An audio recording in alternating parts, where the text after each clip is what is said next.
你以為你睇緊 AI，其實 AI 早就已經睇緊你。停咗6年你仲返嚟，咁只能夠講你有斯德哥爾摩咯。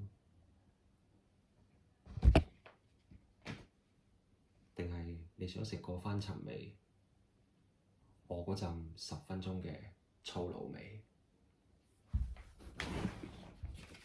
大家好，我係驗屍官，好多謝你哋畀機會我返嚟繼續去荼毒你哋。喺2019年嘅8月1號咧，我攞返起支咪喺微信公眾號裏邊開咗一檔節目，叫做抽絲剝繭。佢係一檔粵語嘅音頻嘅節目嚟嘅。以後咧就發生咗有疫情啦，同埋現實生活當中嘅一啲種種嘅一啲事情啦，就不得已喺2020年嘅1月份嘅時候咧就停咗啦。但係咧有161個人至今都仲喺度。我想同呢161個人講，我真係好多謝你哋。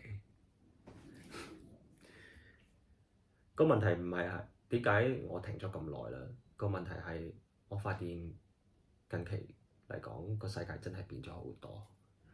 咁我相信你哋啦，都可能係換仔啊換女啊，應該都換咗好多啦。有啲可能甚至係上埋岸添啦嚇，埋街食井水啦咁但係咧，唔知你哋有冇發覺同我一樣，就係呢段時間5、6年嚟咧，個世界好似變化咗好多嘢。但實質嚟講嘅話咧，其實佢內裏咧就好似冇乜點變。咩意思？就係個世界每日都喺度變化緊，但係佢內籠裏邊啲嘢好似冇變到。咁簡單嚟講就係遠看好似有水花，但係近看發覺個池塘底乜嘢都冇變到，都仲係嗰啲魚，都仲係嗰啲石。直至到 AI 嘅出現。唔係講佢想有，即係唔係想有講佢幾咁把炮啦，而係我覺得佢開始貼身到咧，我根本冇辦法忽視到佢嘅存在，根本冇辦法去完全當佢唔存在嘅一樣嘢。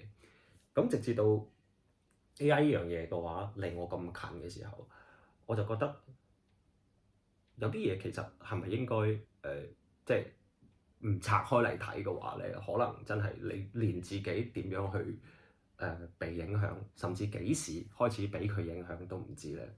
所以呢個就係我想返嚟嘅根本嘅原因。可能你會問啦，就點解今次會選擇出鏡嘅？咁實不相瞞啦，其實我係想俾一種感覺俾你嘅，嗰種感覺就係100%嘅自戀。100%真實嘅感覺，喺而家呢個可以隨便去 cut、隨便去 filter、可以隨心地去包裝嘅一個時代裏邊，有一個人可以喺鏡頭前邊同你鳩噏，或者其實都係一種誠意嘅表達啦。但係咧，我即係叫做醜話講喺前頭啦。呢個 channel 唔會係一個教你點樣去用 AI 工具嘅 channel。亦都唔會話俾你聽乜嘢 AI 嘅風口啊最值錢，應該粉身落去嘅。亦都唔係大家都知嘅，161位都知，我唔係一個適合做人生導師嘅人所以如果要講大道理都唔係好啱我。咁好大可能咧，就係你會喺我呢檔節目裏邊咧收穫到嘅就係鳩噏，完咗之後咧，會開始懷疑自己曾經相信嘅嗰啲嘢嘅話，係咪真嘅咧？即係聽到呢度咧，如果你哋都仲未走嘅話咧，咁我就想留個功課俾你哋。呢個功課就係當 AI 真係殺到埋身嘅時候，唔係喎，而家都好似都殺得好入肉㗎啦，都懟到好埋㗎啦。當 AI 殺到埋身嘅時候咧，你會怯啲咩咧？或者你會驚啲咩嘢咧？呢個係我留俾大家嘅功課。會驚失業，會驚自己被取代，定係我而家先發覺自己原來冇乜用？係啦，呢個就係我俾大家嘅功課。呢度係抽絲剝繭2.0 Pilot， 我係驗屍官。